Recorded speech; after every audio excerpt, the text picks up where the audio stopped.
পাটোয়ারিরা বুঝতে হইলে আগে বুঝতে হবে বাংলাদেশের রাজনীতির দরজা 50 বছর ধরে বন্ধ ছিল। দুই পরিবার, দুই দল, বাকি 17 কোটি মানুষ দর্শক। এই দুই দলে কোনো রাজনীতিবিদ নাই, কোনো রাজনৈতিক কর্মী নাই, আছে চাকর বাকর। এক দল হাসিনার চাকর বাকর, আর এক দল তারেক রহমানের চাকর বাকর। ওদের মাথায় রাজনীতি নাই, কিভাবে চাকর বাকর হয়ে থাকবে সেটাই ওদের রাজনীতি। জুলাই এই ফ্যামিলি ডাইনেস্টি এই দরজাটা ভেঙে দিল। পাটোয়ারি নিজে সে ভাঙা দরজা দিয়ে ঢুকছে। একদিনে না, অনেক দিনের যাত্রা এটা। 2013 সাল পাটোয়ারি ইন্টারমিডিয়েটের ছাত্র একটা কিশোর, হাসিনার সরকার তার বিরুদ্ধে 2টা মামলা দিল। কেন? কারণ সে শিবিরের রাজনীতি করতো। হাসিনার আমলে অনেকেই জেল খাটছে, সবাই পাটোয়ারি হয়নি। পাটোয়ারি আলাদা কেন?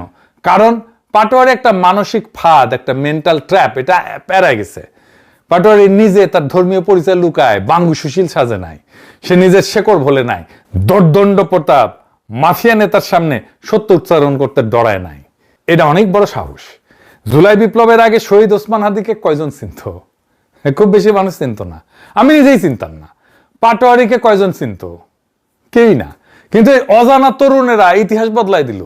হাদি শহীদ হইল, সেই জায়গায় পাটোয়ারি এসে দাঁড়াইলো। হাদির আসনে নির্বাচন করলো, হেরে গেল। সাধারণ রাজনীতিবিদ হইলে ঘরে বসে যেত, অজুহাত খুঁজতেন। পাটোয়ারি কি করলো? পাটোয়ারি ছুটতে থাকলো সারা দেশে, যেখানে মানুষের বেদনা যন্ত্রণা, সেখানে। সীমান্তে কেউ গুলিতে মরল, পাটোয়ারি গেল। সে হতভাগ্যের কবরে দাঁড়াইলো, জিয়ারত করলো। আল্লাহ, এক অসহায় বাবার ছেলে, যার একটি সন্তান রয়েছে, তার আরেকটি সন্তান এখনো মাতৃধারিণী অবস্থায় আছে। আল্লাহ, সে হলো মাছ ধরার জন্য সীমান্তে গিয়েছে, কিন্তু ভারতীয় বর্বর বাহিনী তাকে হলো গুলির আঘাতে শহীদ করেছে। আল্লাহ তাকে শহীদ হিসেবে কবুল করে নাও। আল্লাহ, বাংলাদেশের ইতিহাসে এই প্রথম সীমান্তে নিহত মানুষের পাশে একজন জাতীয় নেতা দাঁড়াইলেন। 50 বছর ধরে বিএসএফ বাংলাদেশের নাগরিকদের গুলি করেছে, লাশ কাটাতারে ঝুলাই রাখছে। আওয়ামী লীগ চুপ, বিএনপি চুপ, বামপন্থীরা চুপ, বুদ্ধিজীবীরা চুপ, পাটোয়ারি গেছে। এটাই তার রাজনীতি। কথার রাজনীতি না, পায়ের রাজনীতি। এয়ার কন্ডিশন ঘরের রাজনীতি না, রাস্তার রাজনীতি। সেই জন্য পাটোয়ারি যেখানে গেছে সেখানে তরুণরা উপচায় পড়ছে। দেখেন রিতেশ সাহেব এক এক কইরা ভিডিওগুলা জায়গার নাম লিখে দিয়েন। রাজশাহী,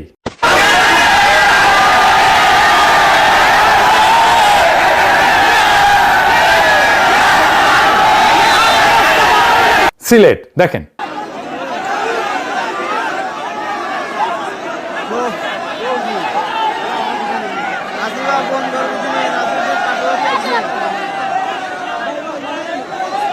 কুমিল্লা, দেখেন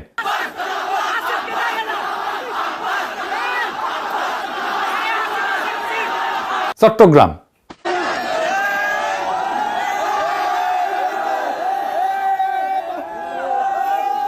বরিশাল,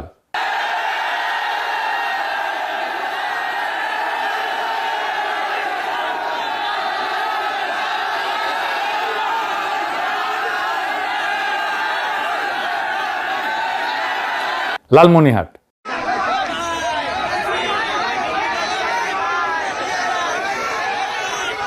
নারায়ণগঞ্জ,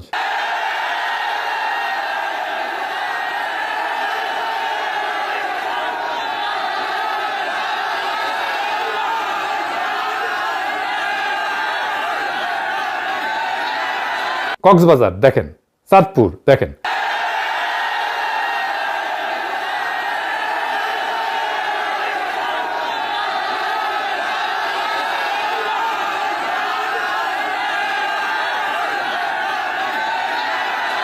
খুলনা, দেখেন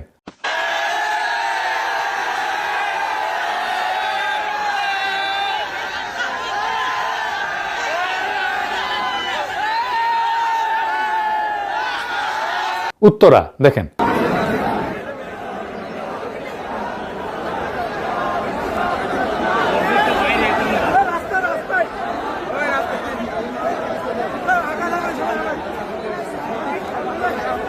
বিএনপি এই পাটোয়ারিকে ভয় পায় কেন? কারণ সে একজন অর্গানিক তরুণ রাজনৈতিক নেতা, উঠে আসতেছে মাঠ থেকে। রাজনীতির ফ্যামিলি ডাইনাস্টি ভেঙে দিবে এই লোক। তখন কে গাইবে? বাপের বাংলাদেশ আমার মায়ের বাংলাদেশ, বউয়ের বাংলাদেশ আমার মেয়ের বাংলাদেশ, চান্দা দে চান্দা দে চান্দা দে, এডিটে সাহেব গানটা শুনে দেন। আধারে বাংলাদেশ আমার বাপের বাংলাদেশ, মেয়ের বাংলাদেশ আমার মায়ের বাংলাদেশ, বাপের বাংলাদেশ আমার মায়ের বাংলাদেশ, বউয়ের বাংলাদেশ আমার মেয়ের বাংলাদেশ। চান্দা দে চান্দা দে চান্দা দে, চান্দা দে চান্দা দে চান্দা দে, চান্দা দে চান্দা দে চান্দা চান্দা চান্দা দে। শুনিছেন, পাটোয়ারিরে ভয় পায় কারণ পাটোয়ারির কাছে এমন একটা জিনিস আছে যা বিএনপির নাই, সেটা হইতেছে তরুণ প্রজন্মের আস্থা। ঝিনাইদহে ওই ইসলাম বিশ্ববিদ্যালয়ের ছাত্র দল ছাত্র দলের নেতা এসে থ্রেট করে গেছিল, তারই নেতৃত্বে হামলা হয়েছে। দেখেন এডিটর সাহেব।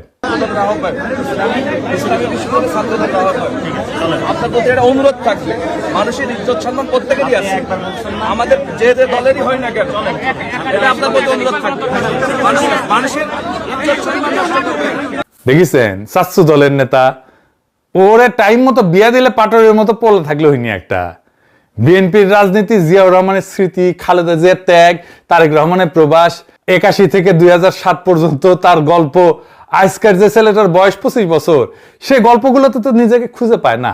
পাটোয়ারি সেই ছেলেটার বয়সী, সে যা পারে পাটোয়ারি তা পারে, সে যা ভাষায় কথা বলে পাটোয়ারি সে ভাষায় কথা বলে, সে যে যন্ত্রণা বহন করে পাটোয়ারি সে একই যন্ত্রণা বহন করে। সীমান্তের রক্ত, ভারতের দাদাগিরি, পাটোয়ারি এসে একই যন্ত্রণার সাক্ষী।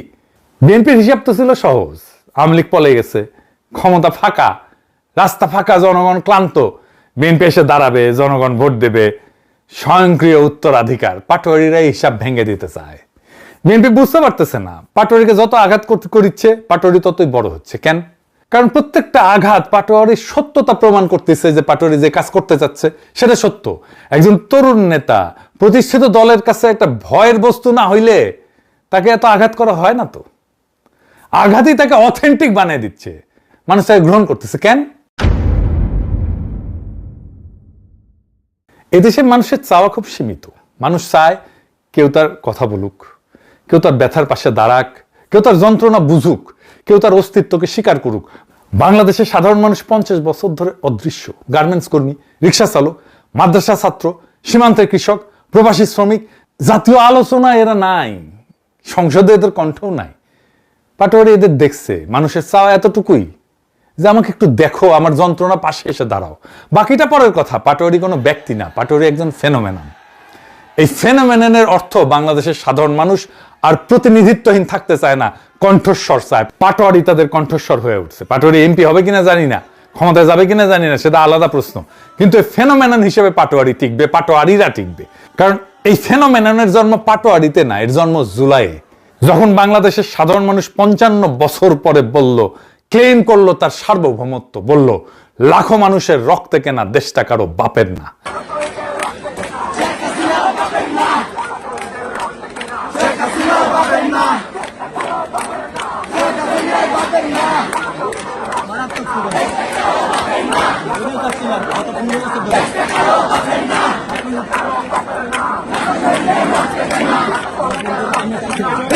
পাটোয়ারি সেই কথার একজন উচ্চারণকারী, পাটোয়ারি সেই স্লোগানের একজন উচ্চারণকারী।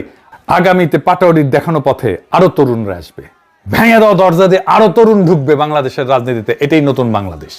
বিএনপি কেমনে সব মপ করলো দেখছেন তো। এবার আসেন দেখি তারপরে বিএনপি কি করলো মপ করার পরে নিজে। বিএনপি কয় নাসিরউদ্দিন পাটোয়ারি নাকি তারেক রহমান আর জাইবা রহমানকে নিয়ে কটূক্তি করেছে। কি কটূক্তি করেছে আমি জানি না, বিএনপি তো দরবেশের দল, তাই না? কাউরে নিয়ে কটূক্তি করে না তারা। আমার ফেসবুক পেজের কমেন্ট বক্সে দেখেন, বিএনপির কটূক্তির প্রতিভা দেখতে পারবেন। কটূক্তি যদি বাংলার লুথার কিং এর গায়ে লাগে তাহলে সে আদালতে যাক। চাকর বাকরদের লালায় দেয় কেন? বাংলার লুথার কিং তার মাফিয়াদের গুন্ডাদের লালায় দেয় কেন? ওই ঝিনাইদহে আওয়ামী লীগ নেতা সাইদুল করিম মিন্টু বিএনপির সুধীর ভাইদের খুঁজতেছিল, তখন কিন্তু সুধীর ভাইরা সামনে আসে নাই। শুনেন। আছে বহুত লোক আছে, সেখানে সুধীর ভাই চাঁদ কয় যে শেখ হাসিনার গোরস্থানে পাঠিয়ে দেব।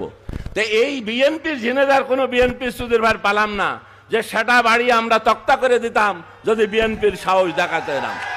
শুনিছেন? তখন কিন্তু তাদের ইজ্জতে লাগে নাই বিএনপির। কেন লাগে নাই জানেন? কারণ ওরা সত্যি সত্যি সাইদুল করিম মিন্টুর সুধীর ভাই। কর্তা কইছে সুধীর ভাই আনন্দের আর সীমা নাই, সেই আনন্দে কিছু বলে নাই আর কি। তখন তাদের পৌরুষ জায়গা ওঠে নাই। কেমন কাপুরুষ দেখেন, যখন ঠাপে থাকে তখন সাত স্বরে রা করে না, স্বরের সাউন্ড দেন রিতেশ সাহেব। আর ক্ষমতায় থাকলে পৌরুষ জায়গায় ওঠে, ওইটা পৌরুষ না রে, তোরে কাপুরুষতা। এই সাইদুল করিম মিন্টু কিন্তু ওই যে আনার আছে না, আনার হত্যা মামলার আসামি ছিল, হাসিনাই ধরছিল তারে। দেখেন তারপরে দেখেন নিজেরা মাইরা, নিজেরা মাফ কইরা, নিজেরাই মামলা দিছে তারেক রেজাকে আসামি কইরা 22 জনের বিরুদ্ধে। সেই মামলা আবার বাংলাদেশের ঠোলারা নিছে, তারেক রহমানের ঠোলারা নিছেও। এই তারেক রেজাকে জানেন, একটা ছবি দেখায়, জুলাই শহীদদের জানাজার ইমাম যারা দেখতেছেন সেই তারেক রেজা। ঝিনাইদহে নাসির পাটোয়ারির সাথে ছিল এই তারেক রেজা। এই আলেমের বিরুদ্ধে বিএনপি নিজে মপ কইরা তার বিরুদ্ধেই মামলা দিছে। কেরম জাউরার জাউরা দেখেছেন, এটি দেশে এটা সিল মেরে দেন জাউরার জাউরা ছাত্র দলের উপরে।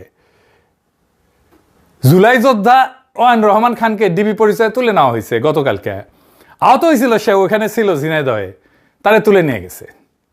হাসিনার কেলাসে ছাত্র ছিল বিএনপি, ভাবিছে এই কইরাই শাসন টিকায় রাখবে তাদের। যেই রাজনীতি বিএনপি শুরু করেছে তার আখেরি ঠিকানা হইতেছে দিল্লিতে হাসিনার মতো, ওই পথে আগাইতেছে বিএনপি। এই যে বিএনপির হেডম এত, এরাই তো 28 অক্টোবর প্রাণ ভয়ে পল্টনে দাঁড়াইতে পারে নাই, তার দলের নেতাই স্বীকার করেছে, মির্জা আব্বাস নিজে স্বীকার করেছে। দেখেছেন খালেদা জিয়ার বাড়ির সামনে থেকে বালুর ট্রাক সরাইতে পারে নাই। মির্জা ফখরুলকে মাইরে শার্ট খুলে ফেলেছিল আওয়ামী লীগ রাঙ্গুনিয়াতে, আমির খুশরু তো কাইন্দা দিতেছিল। এখন এই মির্জা ফখরুল প্রেসিডেন্ট হইতে যাইতেছে। এর সে ভিডিওটা দেখান।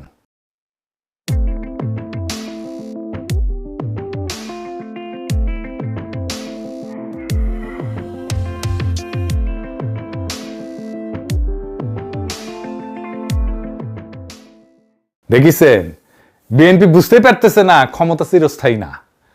আওয়ামী লীগ বিএনপির চাইতে 100 গুণ পাওয়ারফুল ছিল।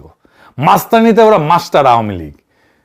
তাও বাংলাদেশের তরুণ সমাজ ওদের বিএনপি উড়ে যাবে একেবারে, রেডি হওয়ার টাইম পাবে না। খালেদা জিয়ার জানা যায় নজরুল ইসলাম খান হাসিনাকে উদ্দেশ্য করে কইছিল খাবার শেষ করে যাইতে পারে নাই, খাবার বাড়া হয়েছে খাইতে পারে নাই। বিএনপির কপালেও মনে হইতেছে লজ্জাজনক পরিণতি আসতে যাইতেছে। বাংলাদেশ শাসন করা খুব সহজ কাজ না, খুবই কঠিন কাজ। 3 মাসে বেড়াচেরা হয়ে গেছে। 5 বছর শান্তি মতো যদি টার্ম শেষ করতে পারে বিএনপি, এটাই বিএনপির বড় অ্যাচিভমেন্ট হইতে পারে। কিন্তু বিএনপির ইচ্ছা হয়েছে গোষ্ঠী শুদ্ধ আওয়ামী লীগের মতো গোয়া মারা খাবি। যা মারা খা, পরে আবার কইেন না যে আগে সাবধান করি নাই। সাবধান করে গেলাম, বাংলাদেশের জনগণ হ্যাডম পিছন দিয়ে হান্দায় দেবে। ওই দিনের কথা চিন্তা করে এখন সংযত হন, নয়তো কপালে খুবই খারাপই আছে। ইনকিলাব জিন্দাবাদ।